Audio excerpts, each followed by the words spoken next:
Good afternoon, everybody. Welcome to another webinar of awesome marketing advice from Chris Amos.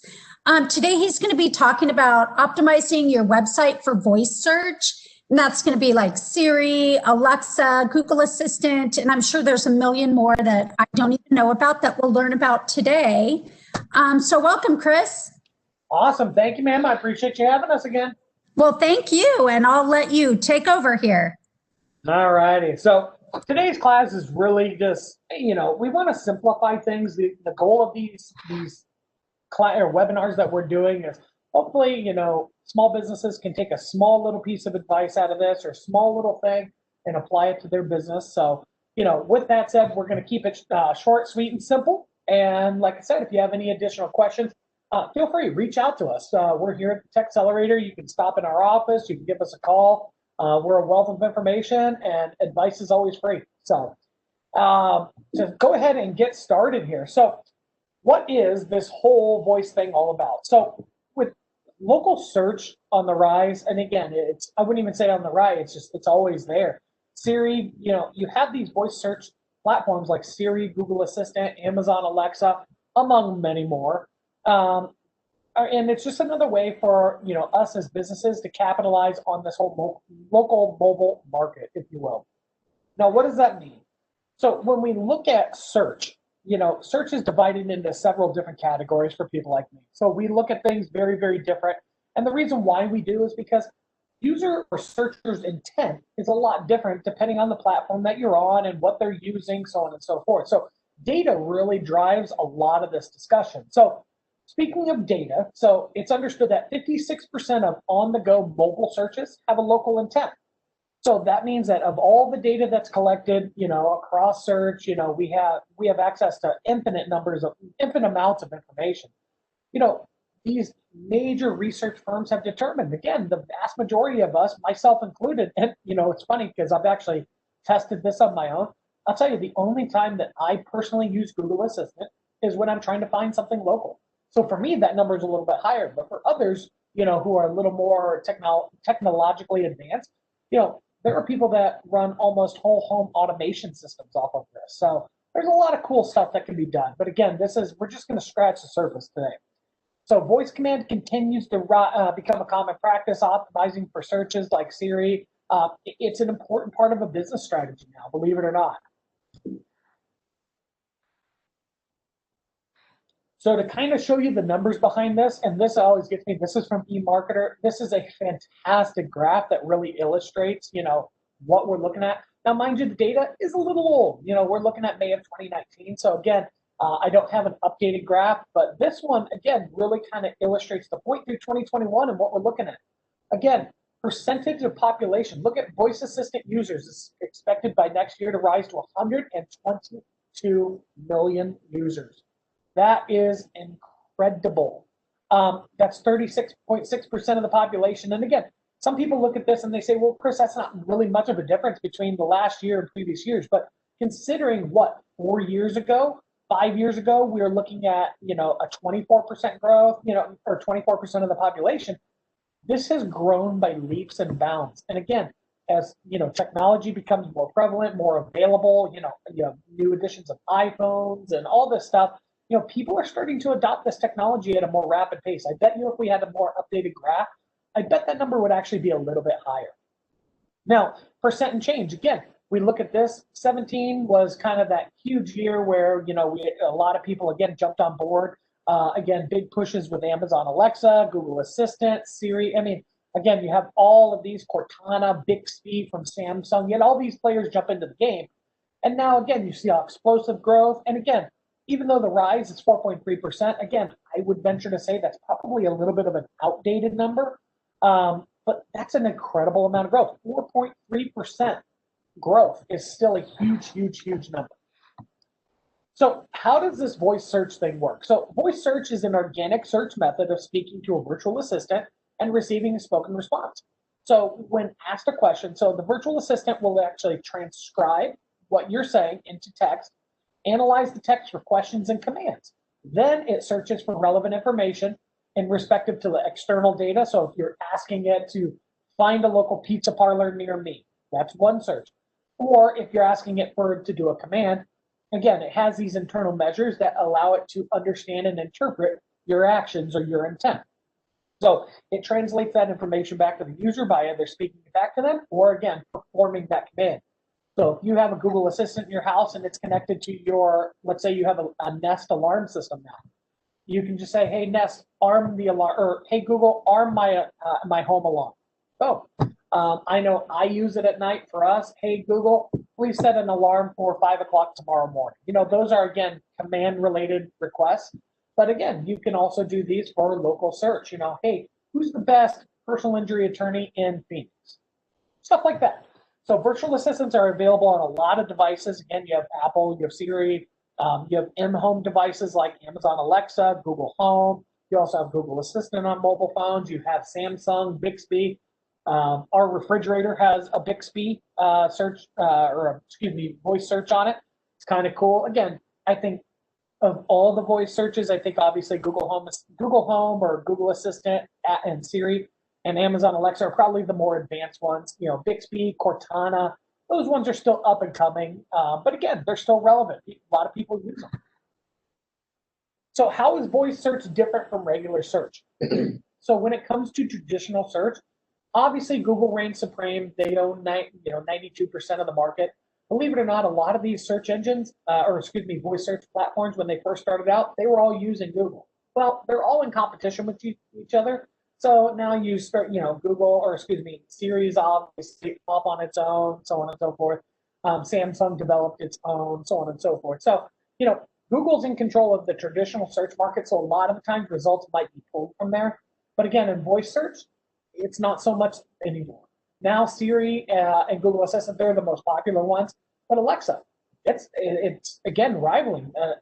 Amazon has put an incredible amount of money into Alexa to make it even more versatile and user-friendly. So to show you what that looks like percentage-wise as to what's coming out, again, smartphone users, Google Assistant, Siri, I believe I'd have to get my icons back again. Bixby, I know. So you can see, again, most popular and down. There you go. Alexa, Bixby, Cortana, Google Assistant, Siri, and Samsung Voice. I believe that's Voice. I'm trying to figure out what that one was. I don't use that one, but again, these are your mainstream ones right here. So when we look at this, Google Assistant amongst smartphones is the most popular. I have a Google Pixel phone, super, super easy to use. Obviously, Siri, very, very close second, followed by Alexa, then followed by Cortana, and then Bixby. Smart home, again, a little bit different. So again, Alexa dominating that market, so on and so forth. So again, these numbers change consistently. There's so many different promotions out there for these different things, but it shows you how much people are using and what they're using. It's incredible. So what do people search for? This is probably the most popular question we get related to voice search. And again, very simple. Online search takes up 60% here. 60% of people use it for online search.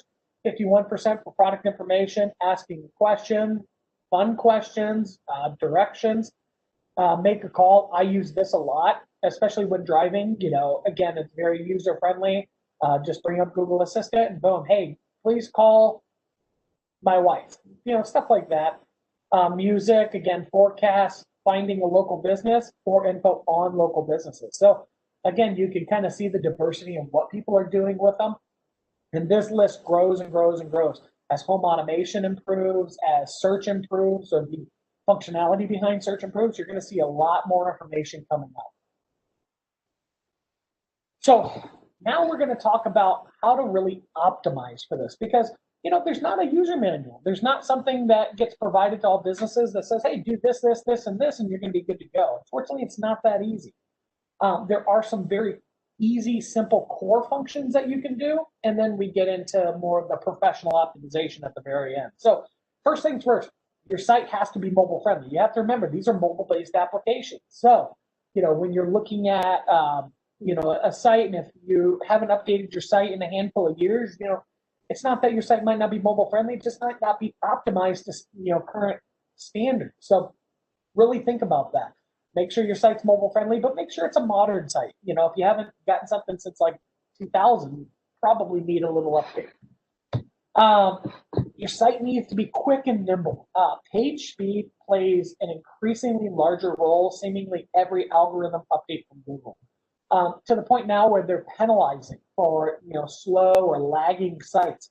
So it's really, really, really important. The same thing applies to voice search. When you really look at this, think about this logically.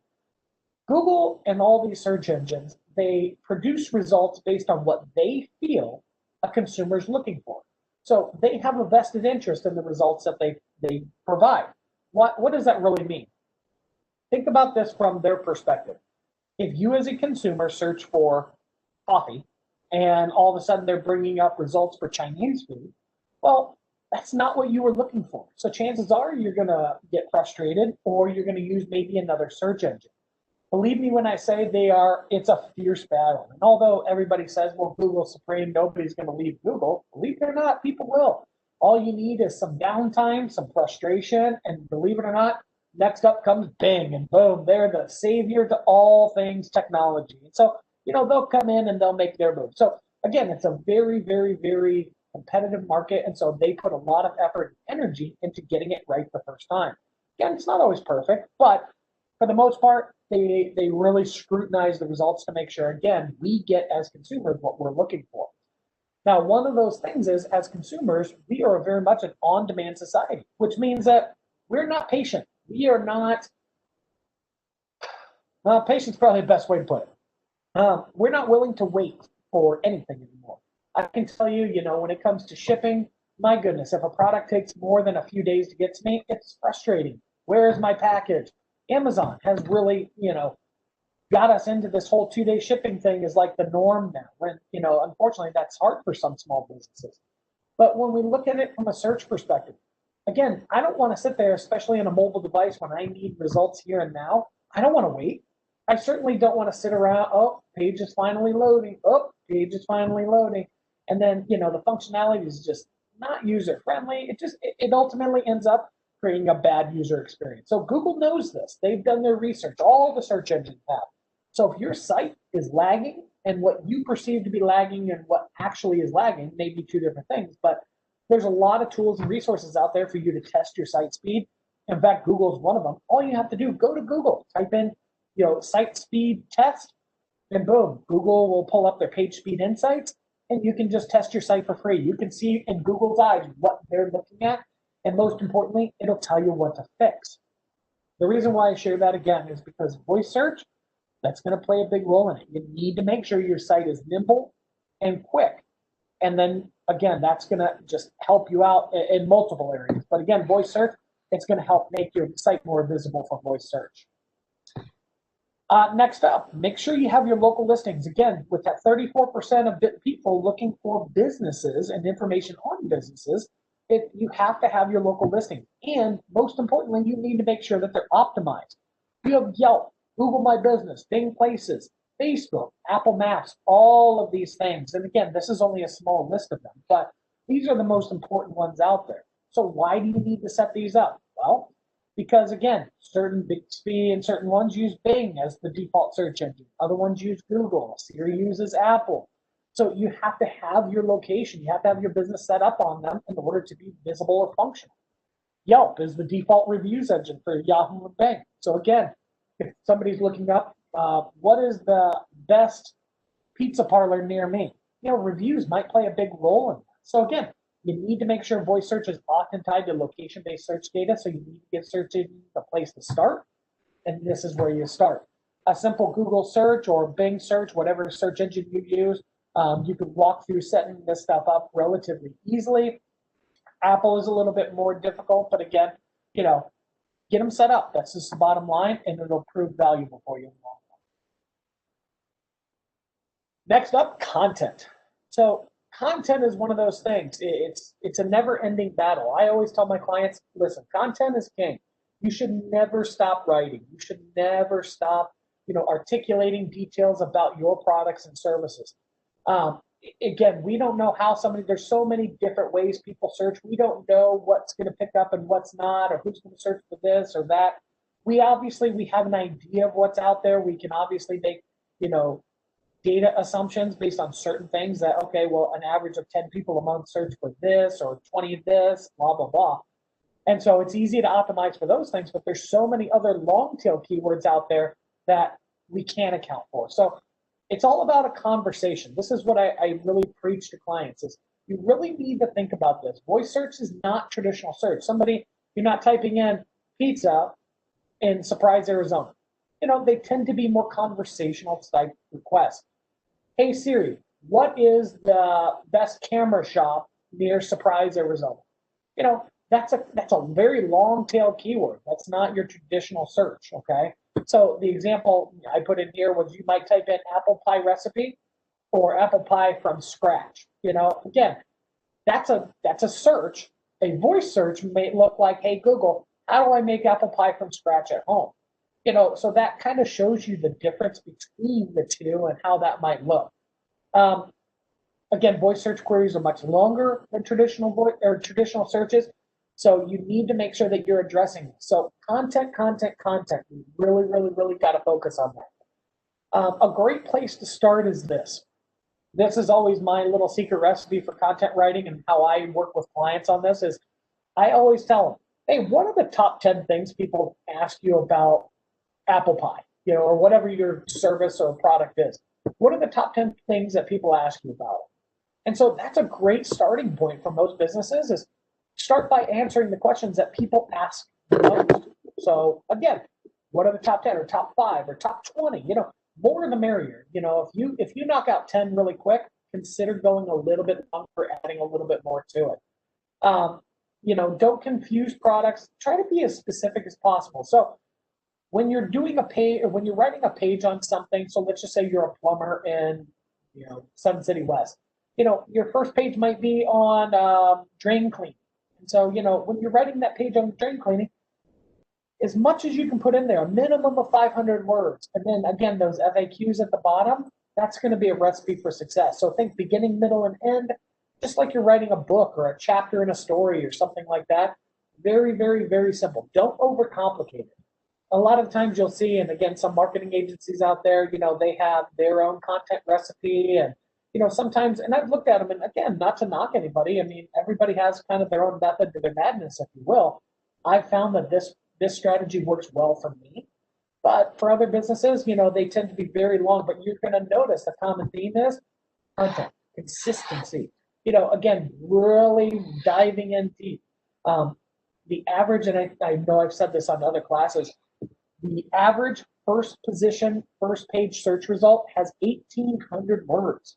So really think about that. That's a lot. I mean, when you're thinking about talking about, again, a plumbing service, well, how much can you really say about drain cleaning?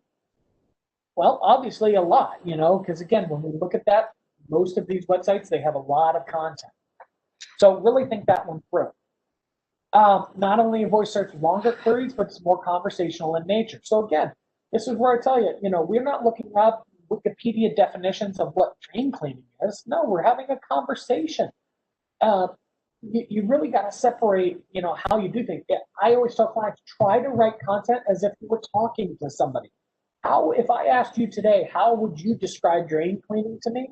And you were just to record that conversation, I'll tell you what, you'd be amazed at how long or how much some people actually say. Now, some people have a difficult time describing things, and that's okay, but you need to work with either a professional or yourself to get that done. So by understanding the meaning of search engines are able to provide more relevant and reliable results.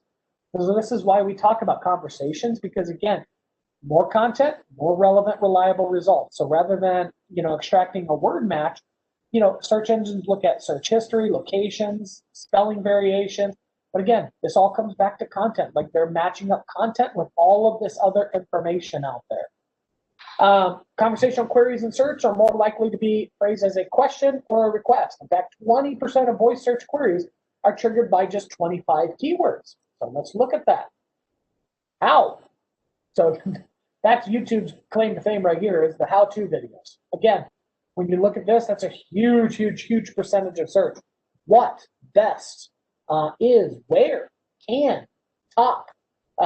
You can see this is the numbers. I mean, they don't lie. So you can see how much in terms of voice search, where these search keywords or terms are coming from or questions are coming from.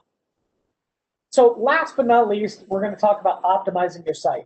I don't want to get too much into the weeds here because we can get really technical and really off track really easily. Just understand that on the backside of every website, so again, as great as the content is going to be that you're going to produce, there are a set of, let's just say, optimization strategies that are going to play an important role in your site. Again, the very simple ones are things like your title tag, your meta description. These are all settings that exist on your current website. Again, most of them have like a little gear or wheel that you click on and you can see the back end. And what these things do is they tell Google and the major search engines in a little bit more detail or a little bit more phrased, I guess, structured block what that page consists of. So again, it makes Google's job a lot easier to say, hey, if somebody's asking for how do I snake my drain, and again, that's in some of your structured data on the backside, like some of your SEO settings, well, then again, Google can make those connections really, really quick. Again, versus analyzing every single word on the website. So you really, really, really got to think about how you're doing that. And again, you've got to make sure that things are consistent. You want to make sure that if you're talking about, drain snaking or drain cleaning, then again, your title tag, your meta descriptions are relative to that. Same thing with tagging your pictures. They're called alt tags or alt images. And again, you need to make sure that those pictures are relevant, not only aesthetically, but tagged the right way, because Google and the search engines, they don't see pictures, they only see text. Last but not least, you have other things like structured schema markups, stuff like that. Again, that's getting a little technical on things, but again, there are other SEO attributes, if you will, that play into this. So again, the more technical you can get, the more complete the website is, the more we're giving Google and the search engines, the more likely you are to show up in voice search. It's really just that simple. So again, if you are more technical, this is an area that you can look at. And again, every single web provider, whether it's WordPress, Wix, GoDaddy, these settings exist within different places. So there's not like we can't just say, hey, we'll go here and do this. That's unfortunately, we can't do that. But an easy way to do it is just do a simple Google search. If you're looking to add the schema markup for your WordPress site, there are tutorials to walk you through that stuff. Same thing with Wix or GoDaddy, or simply pick up the phone. Sometimes you can really start to understand, and learn a little bit more about the web development side and what you can do to ultimately help improve your results on SEO. So with that said, that's a lot of information. I hope it's not an overshare, but we wanted to make sure that we got you as much information as possible in a reasonable amount of time. And then, like I said, again, just making sure that, we've covered not all of the bases, but as many as we can. If you have more specific questions or you want to understand this concept a little bit more, just give us a call. Like I said, we can walk you through things. We can take a look at your site, maybe offer some suggestions, but, ultimately we're here to help. Thank you, Chris. So if, like I tell you every week, if you've missed something or you want to refer this webinar to somebody or you want to go back and watch it again, you can find it on the City of Surprise Economic Development YouTube channel. So you can go back and look through. There's a lot of webinars. Chris always provides the best content. We're not going to see you for 2 weeks. Everyone's going to be off for the holidays, but we'll see you back here on January 7th next year for content optimization. Chris, thank you very much. It's always a pleasure, and happy holidays. You too, Julie. Thanks again. Have a great holiday. You too.